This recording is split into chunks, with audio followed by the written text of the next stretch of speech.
Là, c'est pas le jeu encore. Oui. Oui, c'est bien, t'es belle. Je viens de comprendre ce que tu attends depuis tout à l'heure. Oui, mais on fera tout à l'heure, d'accord? Ok, c'est bien. Fais check. Moi, je pratique le mantrailing en Lozère depuis quelques années. Donc, en fait, le mantrailing, c'est une activité qu'on fait avec son chien. Le but, c'est de rechercher un humain. Alors, nous, on le fait à titre purement de loisir. C'est une activité qui apaise le chien. Ça libère des endorphines. Donc, c'est une hormone calmante. On apprend au chien être autonome, à suivre une piste et puis nous, à lui faire confiance. Le but, en fait, au départ, quand j'ai commencé, c'était vraiment pour des chiens qui étaient dans le besoin, des chiens craintifs ou qui pouvaient avoir de la réactivité avec les gens ou l'environnement.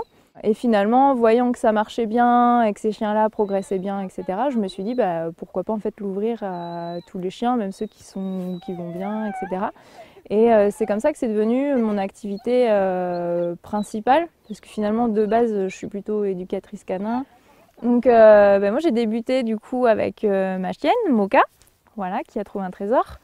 Mon nom d'entreprise, donc finalement c'est un petit jeu de mots avec elle, parce Animoka, du coup voilà, elle a énormément d'importance dans mon activité. On pose le pot, on fait sentir. On fait sentir la petite nourriture. Oh là là. Là on fait genre qu'on met la nourriture dans le pot. Évidemment on le fait pas mais on fait genre. En fait la personne qui va se cacher c'est ce qu'on appelle le traceur ou la traceuse, parce qu'elle trace une piste en soi. Donc elle pose son pot d'odeur avec une chaussette, des cheveux, un t-shirt, voilà, quelque chose qu'elle a porté et qui sent son odeur quoi, tout simplement. Le chien sent l'odeur, on lui dit un mot, donc là peu importe finalement, c'est un mot qui sera toujours le même pour lui signifier qu'il faut qu'il cherche un humain. Et après le chien part sur la piste et là il y a toute une lecture finalement de ce qu'il va nous indiquer. Il ne faut pas le pousser, donc quand il s'arrête, il faut s'arrêter. Si il met des coups de tête à droite à gauche, faut l'observer. Et puis voilà, jusqu'à arriver à l'humain. Elle va pas aller la papouiller ou parce que la chienne elle pourrait même ne plus vouloir approcher le traceur parce que finalement elle est peut-être pas apte à être caressée. Et là voilà pourquoi on tartine bien le kiri ou la pâtée ou peu importe la récompense. Comme ça le chien il prend le temps, il lèche. C'est apaisant. Et c'est aussi pour leur faire prendre le pli de boire quand ils ont fini leur piste. Et puis quand ils ont la petite truffe humidifiée, c'est plus simple aussi pour eux de pister. Et en fait, au fur et à mesure, comme ça, le chien va comprendre. Je sens, on dit le mot, je pars moi-même, je retrouve la personne et je suis récompensée et c'est chouette. Et petit à petit, comme ça, il n'y a plus de visuel sur des pistes assez courtes et de plus en plus longues et surtout après la petite technique qui rentre en compte.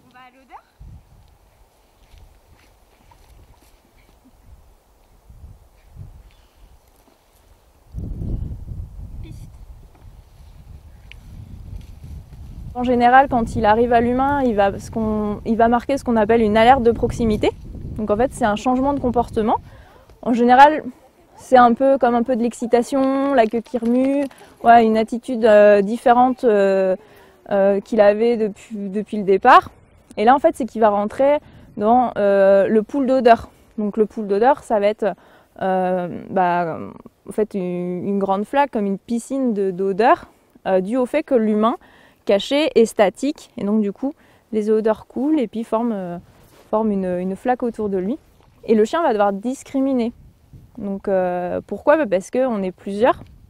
Et lui, on lui demande de chercher qu'une personne finalement.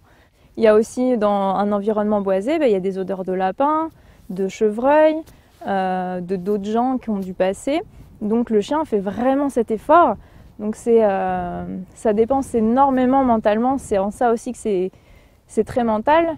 À peu près 10 minutes de recherche vraiment olfactive, d'utiliser son nez, de réfléchir, équivaut à environ 1 heure de fatigue physique.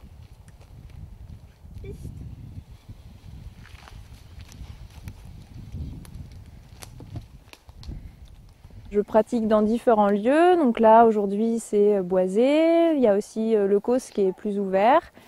Parfois c'est en ville, avec des bâtiments où les chiens doivent nous indiquer les portes où il faut rentrer, etc. Donc ça c'est au fur et à mesure, il y a des petits niveaux comme ça à grimper en fonction des environnements et puis de ce qu'on propose aussi aux chiens. C'est intéressant parce que c'est vraiment une activité de duo. C'est-à-dire que le chien, lui, va pister, parce que nous, on ne peut pas renifler le sol et aller sur la piste, on n'en est pas capable, et ça, il n'y a pas de souci. Donc lui va vraiment avoir ce rôle-là. Et nous, en fait, notre but, c'est de lire notre chien, c'est d'analyser, c'est aussi de voir l'environnement avec de l'eau, avec du vent. Tout ça, ça joue un rôle. La relation avec l'humain, je trouve que ça change vraiment, parce qu'on est à l'écoute de notre chien, et finalement, on généralise aussi au quotidien, ne serait-ce que dans les balades, en mantrailing, on va avancer. Enfin, le chien, il va nous guider, mais on va s'arrêter parce qu'il s'arrête, etc. Et finalement, au quotidien, faire ce genre de balade où on ne parle pas forcément, où on est vraiment avec lui, où on s'arrête parce qu'il renifle une odeur, et quand il a fini de renifler l'odeur, on repart. Tout ça, c'est important, même pour le côté qualitatif de la balade.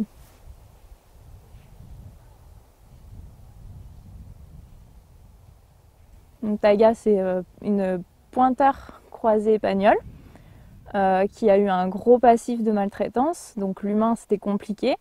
Maintenant, bon, ça va beaucoup mieux. Et pour le coup, elle a débuté tout de suite en mantrailing et ça l'a ouverte assez vite. Nous, on le fait pour le loisir, mais c'est vrai que le but aussi, c'est que si une personne était confrontée dans un contexte d'une personne qui se perd, je pense notamment surtout aux personnes Alzheimer, et ben que ce soit possible d'essayer, de tenter de retrouver cette personne-là.